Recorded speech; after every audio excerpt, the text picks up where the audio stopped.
Hello everyone, my name is Natalie and welcome to or back to my channel. Today I will be doing my October TBR. Now normally I don't do TBR videos, but because it's spooky season I really wanted to do my creepy Halloween themed TBR for the month. So first up we have The Tales of Mystery and Imagination by Edgar Allan Poe. This is a collection of his short stories. The only one in here I actually recognise is The Telltale Heart is one of the ones that's in here, and I know a bit about that story, but other than that I've never read any Edgar Allan Poe short stories before. I more read his poems. So I'm really looking forward to reading this and to get to know his works a bit more. Also, this was published in like 1996. I got it secondhand. I can't tell whether I like the cover or not. It's definitely a creepy cover, but I don't know how I feel about it. Next up we have Flying Witch by Chihiro Ishizuka. I am sure I've butchered that name. I really should have looked up how to pronounce it before this video. I didn't. That's on me. This is a manga. This is about our main character Mikato, who one day packs up her belongings. She is a novice witch and she moves in with a cousin of hers. She also takes along her black cat, who's her familiar. And this follows her trying to become a full-fledged witch and complete her training. This is only volume 1, so I'm really hoping I like that because I definitely pick up the rest. I've got no idea how many books are in this series. It's a manga. Normally there's quite a few. So I love witchy stuff. I also love manga, and just the cover, it seems like it's going to be a very cozy, cool, witchy vibe and learning and do about a lot of witch training, and that is right up my alley. I also adore any games that are like this as well, so this should be right up my alley and I predict I'm gonna like this. I hope I'm gonna like it. Next up we have Whispers from Warwick by Steve Garrison. This is a collection of stories and tales of kind of ghost experiences that people from the area of Warwick in England have had. I work in Warwick. I've also had members of my family who have lived in the area of Warwick, so a lot of the places in here I do know and I do recognise. So to read this would be really interesting to me, just to find out what has been some people's experiences. So I am really looking forward to this one, purely from a local's perspective and just to find out what other people's experiences have been. Next up we have a book I actually picked up last year, but I didn't get round to reading it. I didn't really get round to reading much in October last year. I was still recovering, so my attention span wasn't quite there to enjoy spooky season last year, so I'm really going to give it my all this year. And that is The Nature of Witches by Rachel Griffin. I've heard a lot about this. It's quite an older book now. It's been very popular on BookTube for a long time, and a lot of people do put this on their October spooky reads or witchy reads lists.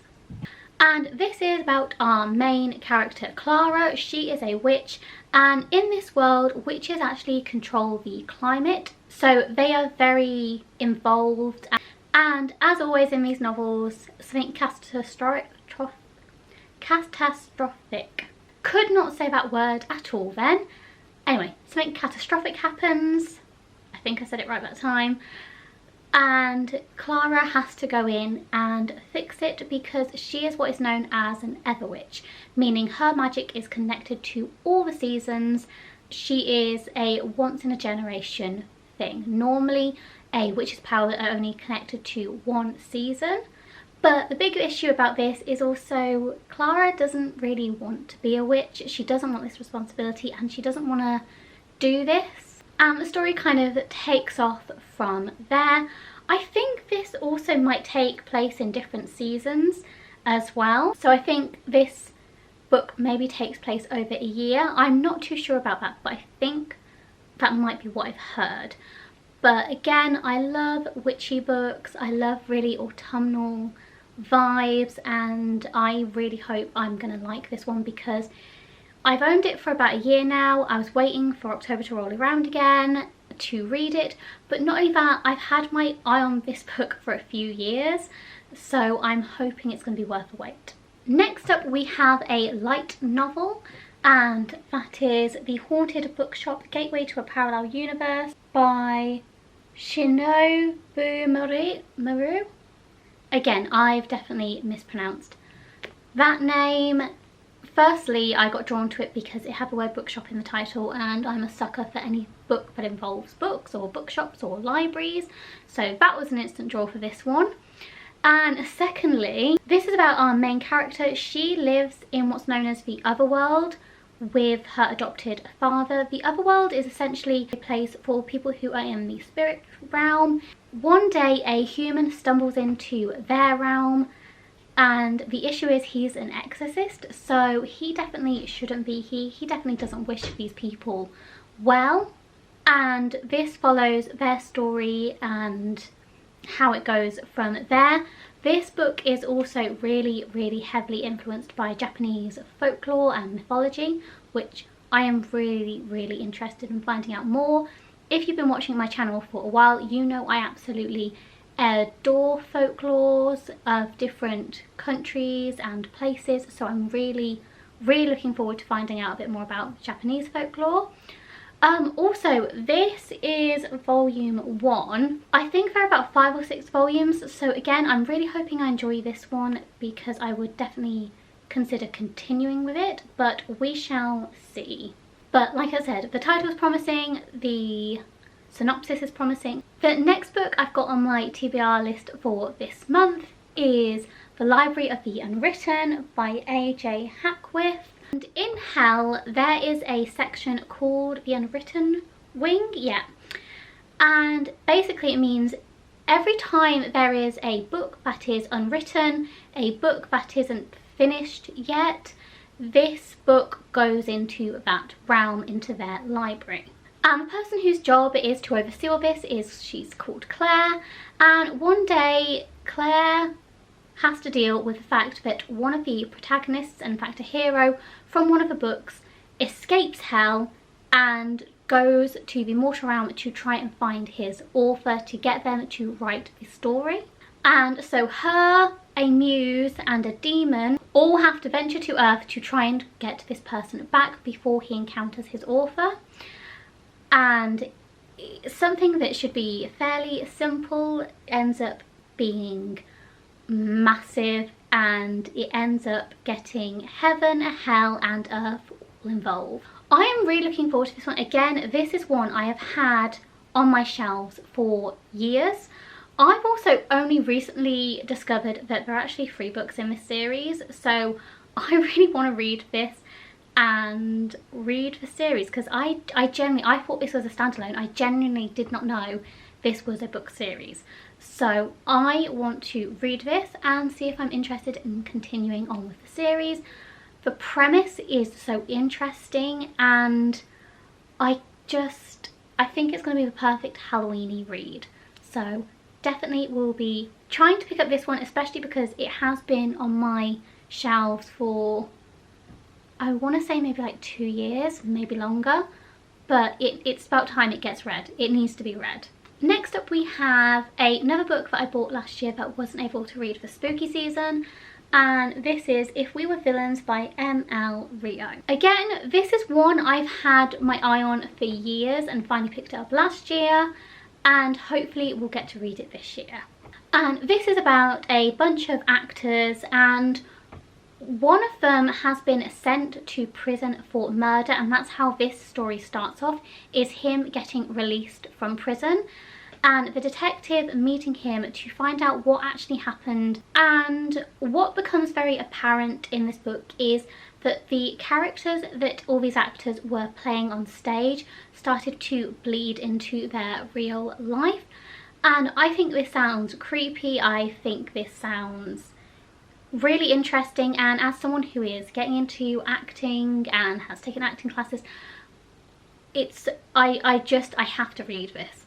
It sounds incredible and I'm really hoping I get around to it.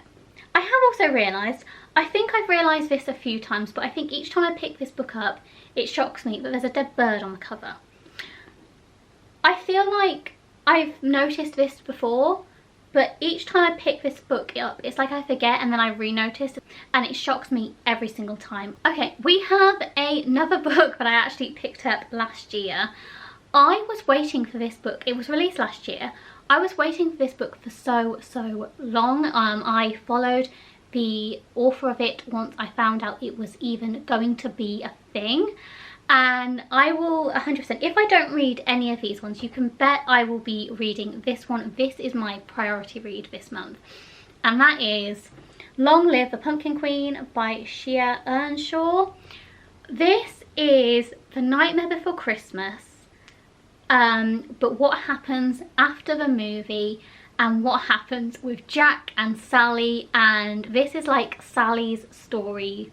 Like how Night Before Christmas was Jack's story and his encounters with holidays, this is Sally's, and I cannot wait. I cannot describe how much I love and adore The Nightmare Before Christmas. I think I first watched it when I was like 5 years old, and it's just been a firm classic ever since. I watch it every October. I'm pretty sure when I was a kid I watched it always. Like, I didn't wait for a specific time of year to watch it. So the fact that this exists makes me so happy and excited, and I cannot wait. I'm so excited to read this. You do not understand. Next up we have, I feel like I've been very ambitious with this TBR, but I wanted to give myself a wide range of books that I could potentially read. I certainly don't expect to read all of them. But the next one is actually the last in a series I read. I read the second book a few years ago, but luckily I've got a memory that tends to remember books and like remember how things ended, so I'm not too worried about being able to pick this up again. And that is The Winter of the Witch by Catherine Arden. This book follows our main character Vashir. I'm not going to give you the synopsis for this one, obviously, because it's the third and last one. The Bear and the Nightingale. And this series is heavily inspired by Russian folklore. And Vashir is essentially a witch, and it goes through her childhood into her adulthood and talks about how she gained her power because she has the ability to see demons and gods that the rest of the country that she's in is slowly starting to forget and ignore. So she can see these beings, but nobody else can, and it involves her fighting back against people who are trying to corrupt the old religion and get rid of her religion that she has grown up with. And it's about her taking a stance and using her voice and the fact that she's a woman. I think this place takes place in like the 17th century, maybe earlier, and obviously women had no voice, they weren't allowed to it. So this is about her breaking boundaries, desperately trying to use what she can to get the men in her life to listen to her, and especially to get other people to listen to her and to get other people to fight for themselves as well. Again, I'm really looking forward to reading this third and last book. Okay, we only have 2 more books left. Like I said, I've definitely been over ambitious with this. The next book is Dracul by Darce Stoker and J.D. Barker. So Darce Stoker is actually a descendant of Bram Stoker, the person who wrote Dracula, and this kind of takes Dracula on its head a bit. It follows the story of Bram Stoker and him writing Dracula, and I'm pretty sure it involves kind of like the fictional world bleeding into the real world.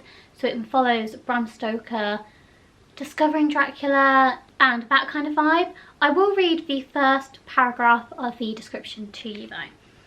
The year is 1868 and 21-year-old Bram Stoker has barricaded himself inside a room at the top of the tower of a long abandoned abbey. He is armed with mirrors, crucifix, holy water, a basket of white roses and a gun. His only solace is a bottle of plum brandy. His favourite prayer is that he will survive this one night. Okay, and the last book I have on this TBR is one that I'm really looking forward to reading. The only issue is I think there's like 5 volumes of this out now, so if I enjoy this one I've got a lot of catch up to do, and that is Law Olympus Volume 1 by Rachel Smythe. Firstly, the cover is gorgeous. I absolutely love the art inside. I love the blues and the pinky purples. I love how each person kind of has their own colour represented to them when they're drawn. I honestly think this is so beautiful. But I also absolutely love mythology, as I mentioned earlier, and folklores. And this follows Hades and Persephone. And this is kind of like a contemporary reimagining of the Hades and Persephone story. Love it, cannot wait to read it. I think I'm really going to enjoy this one, so I think after this I'm going to have a couple more volumes to buy and to catch up on. But yeah, I really hope I do get around to this one. Maybe I'm going to make it like my second priority after Long Live the Pumpkin Queen, or I might save that for actually Halloween Day and read Long Live the Pumpkin Queen on Halloween. I don't know. I'm going to be making plans on what to read when, but this one is definitely up there and I can't wait to read it. Okay everyone, I hope you enjoyed this video. Like I said, I don't usually do TBR videos, but let me know if you enjoyed it. Let me know if this is something you want to see from me going forward, because I do make TBRs every single month. I just don't film them. But yeah, if you want me to share those with you for future months, let me know. That's something I'm more than happy to do. Let me know what some of your priority reading for October is. Are there any books that you desperately want to read? Are there any books that you reread every year around this time? I would love to know. Happy reading, and I'll see you later.